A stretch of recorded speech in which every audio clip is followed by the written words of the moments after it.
When the Omnibus Bill was introduced in late 2020, it contained a set of provisions relating to casual employees, which was directly aimed at unravelling, undoing our victories in the Skene and Rosado cases. It's one of the most outrageous direct attempts by a government to interfere with the rights and entitlements of workers. Now, what happened further was the legislation was presented to Parliament, and of course the government has the numbers in the lower house and duly passed the legislation. But when it got to the Senate, there was a real question of whether the crossbenchers, because the government doesn't control the numbers in the Senate, but whether the crossbenchers will do the right thing by workers and vote these provisions down. And ultimately it came down to 3 members of the crossbench holding the balance of power on the question of this casuals bill. And previously, Jackie Lambie, the Greens, Labor, all the other independents had effectively said no to the government's proposal relating to casuals and the other provisions. But there are only 3 standouts that were a possibility, and they were One Nation, Malcolm Roberts and Pauline Hanson, and Sterling Griff from South Australia. Now, in the end, those 3 senators voted to sell out.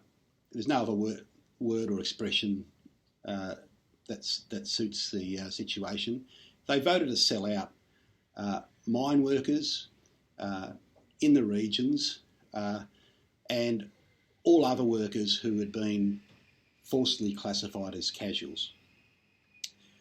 And this is despite the fact, and I know because I was in the Senate committee hearings arguing this position on behalf of workers, despite the fact that Malcolm Roberts purported to be the best friend that coal miners and mine workers generally had ever had. He was using our arguments in the Senate committee hearing to decry how terrible the situation was with casual employment in the coal mining industry, but then proceeded a couple of weeks later to vote in favour of the LNP legislation to sell out workers like yourselves.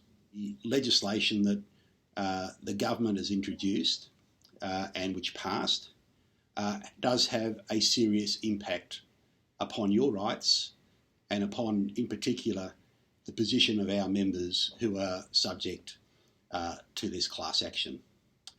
And the best way I can put it is that in the best case scenario, in relation to the class action, the value of the claim is diminished. We don't know by how much, but quite substantially. So whereas a couple of months ago, we could have been relatively confident of a positive result as a result of our class action with members obtaining pretty much all of their claimed compensation. That claim, the value of that claim is now going to be substantially reduced as a minimum. In a worst case scenario, the position will be that the class action won't be able to go ahead. And that'll be because the legislation introduced by the LNP government has retrospective effect. That means it applies not only to new matters, but to existing matters commenced prior to the introduction of that legislation. So the news isn't good.